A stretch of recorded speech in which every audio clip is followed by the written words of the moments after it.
Hello, hello. Today I would like to show you some of my favorite junk journal supplies.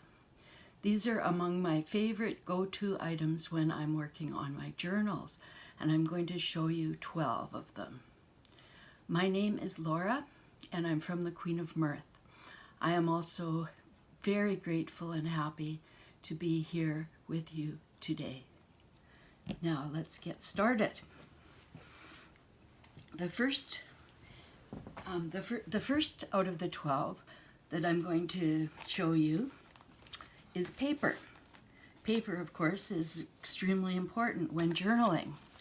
And I just want to show you different kinds of paper that I normally use and that I enjoy. So I have tags, and I bought about 1 million of them in one package, and they weren't very expensive. I love using index cards in many different ways. Old book pages, they're just very, very useful and versatile. I like to use cards that I've received from people in the mail.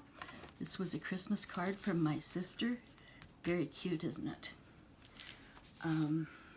Envelopes, all different sizes and all different types. I love to use envelopes, and so do most junk journalists. We're not junk journalists, junk journal makers, I should say. Things that come in the mail, like this. And then I have this is just a very large Ziploc bag, and it's full of scraps. I don't throw them away. They're just, as you can see, scraps of different things. And I just keep them in this bag.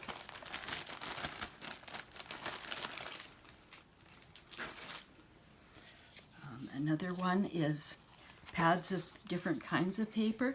This is Japanese writing. It's the cover of it. And all it is lined paper. And I got this for $2.25 at Umomo, which is I don't know if they have it outside of Canada, but it's a store that has nothing but except things from Japan, and almost everything is $2.25, so we call it the Japanese dollar store. And there are 3 of them in Vancouver, where I live. Another thing I like to use is catalogs that come in the mail.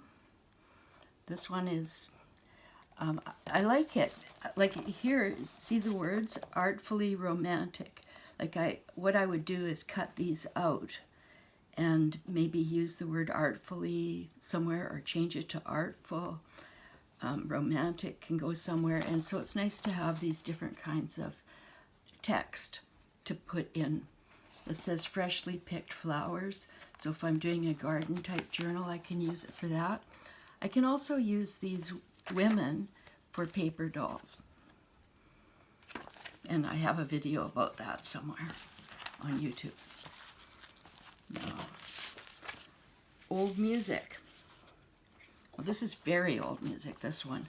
It's, as you can see, it's kind of, it's disintegrating almost, but I can put matte medium on it to protect it, and I can use it in my journaling. Maps.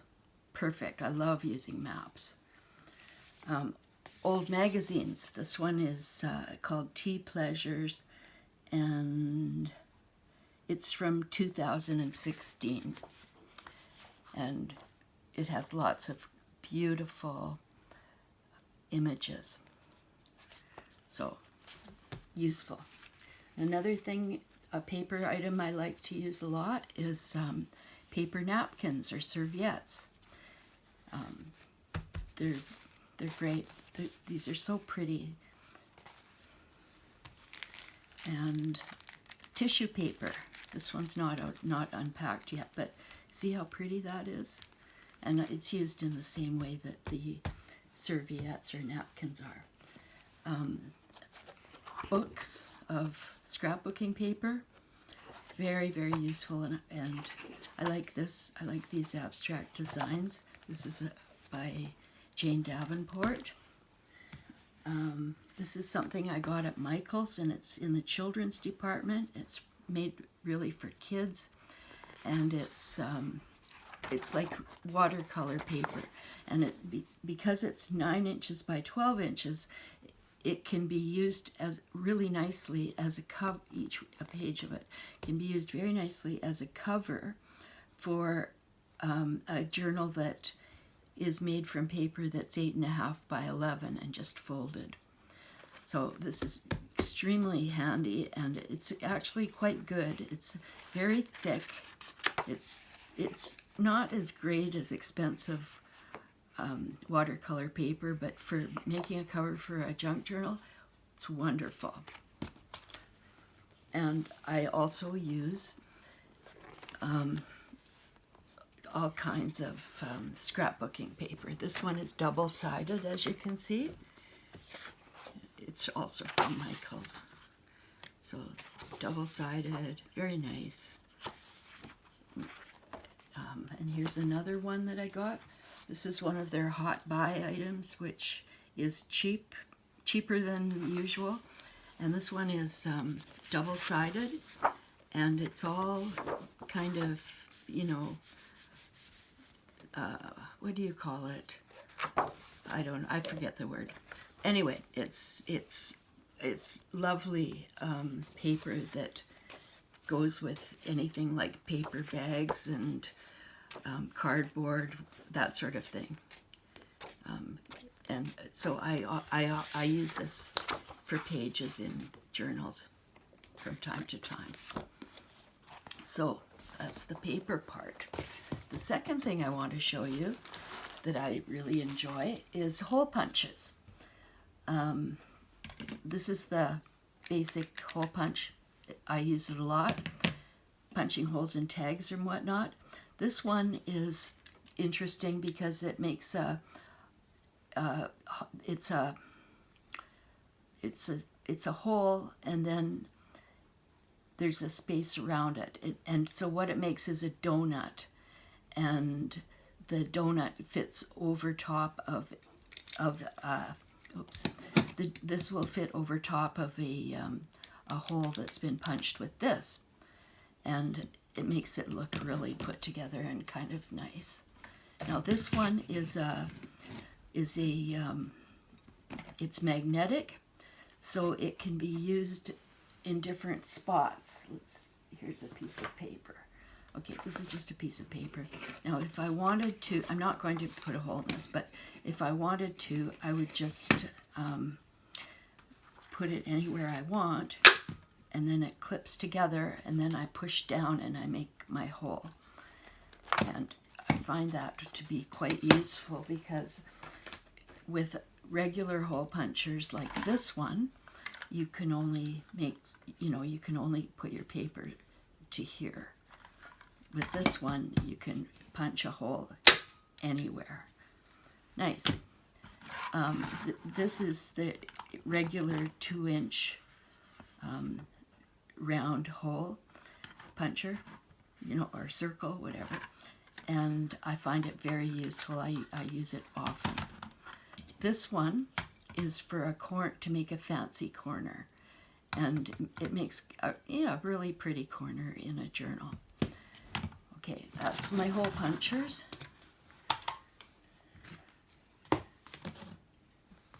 And the next thing I want to show you that I use quite a bit is a quarter rounder. It's one of my favorite things because it makes nice round corners on paper, and which is very useful. Now another thing that I like to use is metallic paint. This is one of my favorite supplies.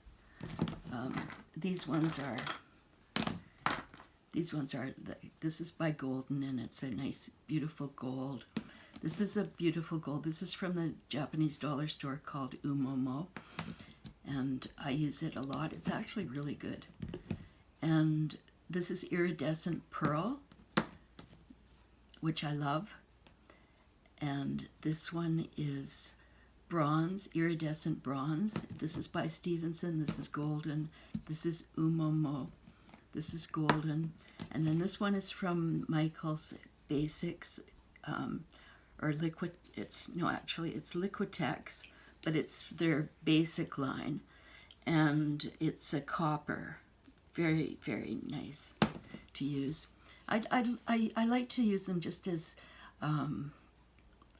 interest, just to add interest to pages or around the edges, things like that.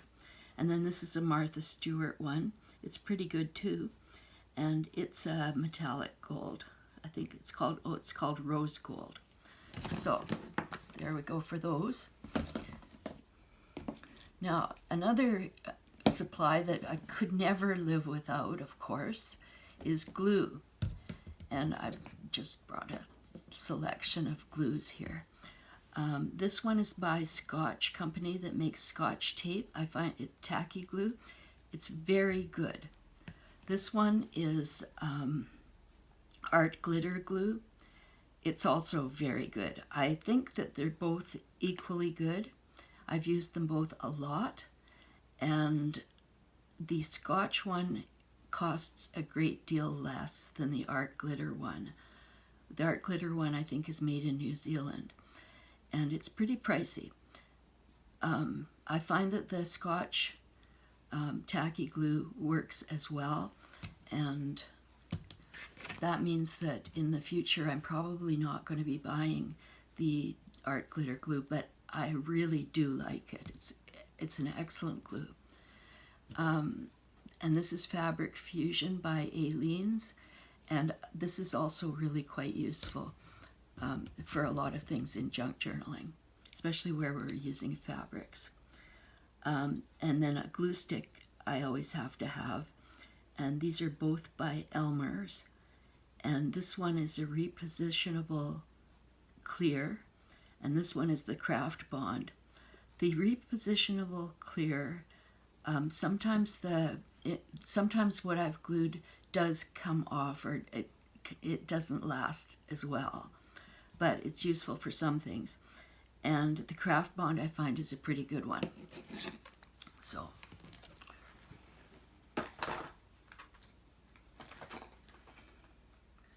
now another thing that I like to use, or my one favorite supplies, is just an assortment, an assortment of different kinds of pens. Now I have a lot more than here, but these are all useful. This one has a narrow point and a wider point. This one is has a brush point, and these are all permanent. I don't like to use ones that are not. I like them to be waterproof, because doing mixed media things, I don't know if water's going to go near it or on the ink, and I want the ink to stay. So Sharpie, and then this one is interesting. It's a fountain pen, which is really quite useful, and it's by Zebra. And then this one is a Zig Writer for vellum, and it says, but I've used it for all kinds of things, and it also has a narrow point and a wide point. And then this one is part of a set, and it's people who make graphic novels use this one, or use this kind, and it's a brush, and it's a gray color. It's kind of cool, actually. I really like it. It's a Pitt pen.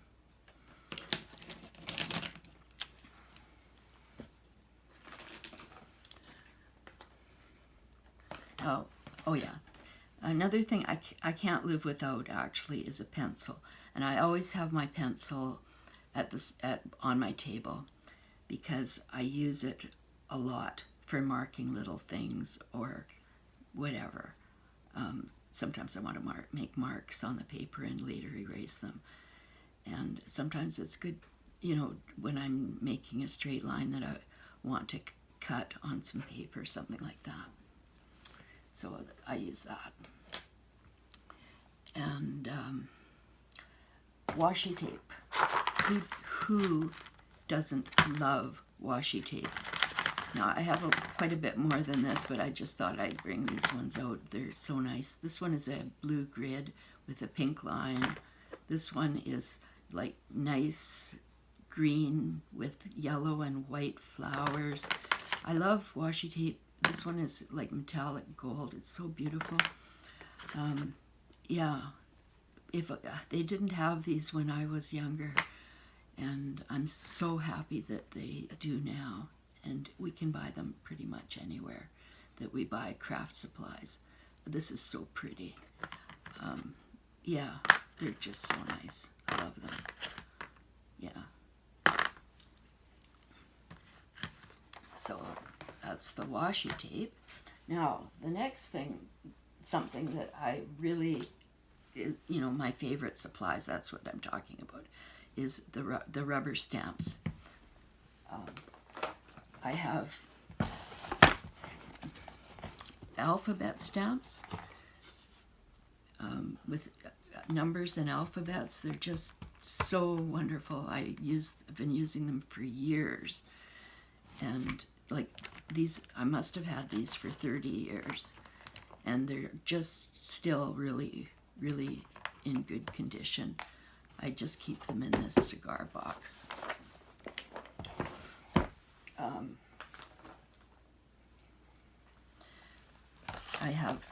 I like to use wooden stamps. Back in the day, I actually had a little rubber stamp company where I designed rubber stamps and had them made, and then I sold them by mail. It was even, I think, before things were all sold online. I think the internet was just getting going, my little company was named Autumn Rose. And Autumn was the name of my granddaughter who I was raising at the time. And very sadly, she got leukemia when she was a teenager, and she has left this world. It's so sad. I think about her all the time anyway. But in any event, my little company was called Autumn Rose because I think her name was so beautiful. So anyway, and this is a medieval design, and this is an ampersand. This is a rose bush or a little rose tree in an urn. And then I also have a lot of these are what do you call them, acrylic stamps, and they're great because they're so positionable. And then I have a few of these that I enjoy using because I can put the stamps under them and see where, and they'll stick to this. It's just plexiglass, I think, and I can position this way. It's easier to do. But anyway, these are Jane Davenport faces. I don't know if you can see that, but whether you can or not, that's what they are. And then this is a raven. I'm crazy about ravens. I love them so much. And yeah, these are just different acrylic stamps.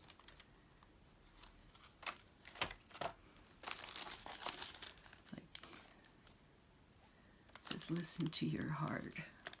Yes, we will listen to our hearts as much as we can. And then these are beautiful too, the bird's nest and everything. Or they really can, yeah, they can actually make a page. Make it so beautiful. And then I have an assortment of stamp pads, different ones. These distress ink ones, and then color box, pigment stamp, and I think black is essential. And then I also have white stamps because I really love to stamp white on dark paper. So anyway, that's And then, oh yeah, and I have some word stamps. This one says mystery, and you know, I have a few that just have one word or a little phrase, and they're kind of cool to use too, especially in journaling.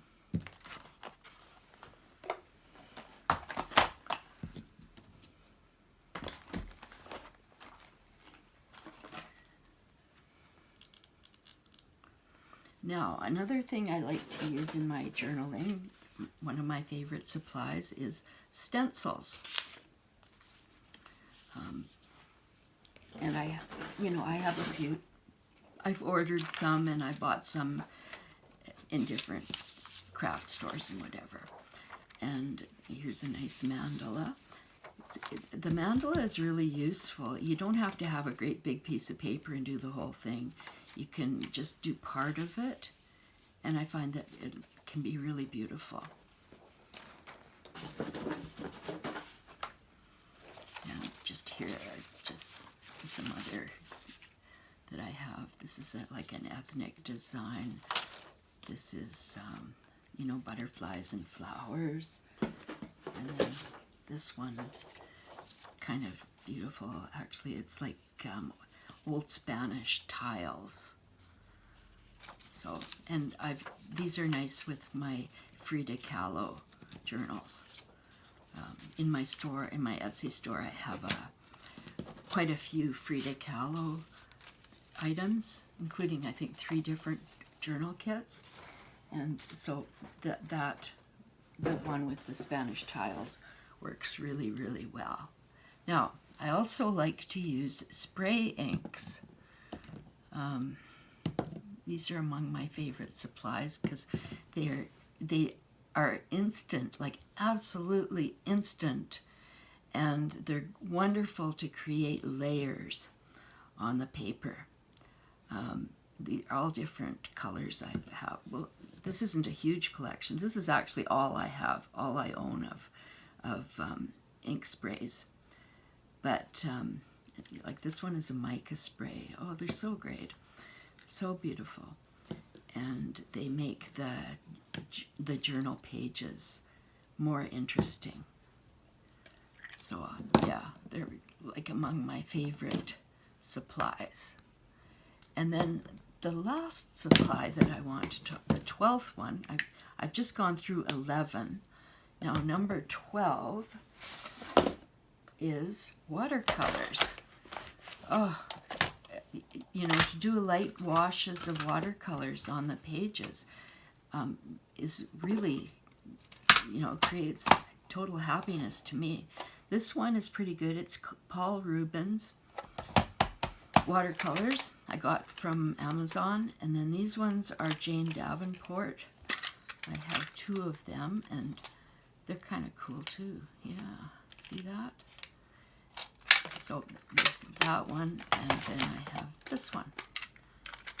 And I have some other watercolors as well, but I didn't bring every single thing I own out for this particular video.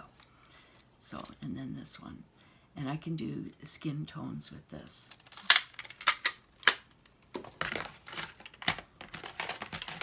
So here we are. So that is, or those are my 12 favorite, or those are among my favorite junk journal supplies, and I've just shown you 12 of them. I always want to tell everyone not to go out and buy everything, but use what you have. Like whatever watercolors you may have, use those. And then if you want to expand, sure. The same with, you know, the stamps and the washi tape and just pretty much everything, the metallic paints, the glues. Use what you have, and then gradually you can build on that. So thank you so much for being with me today. I really appreciate it. And I'm inviting you to subscribe to my channel if you like it, and to like this video if you liked it. And I hope that you will come and see me again soon. Thank you. Bye.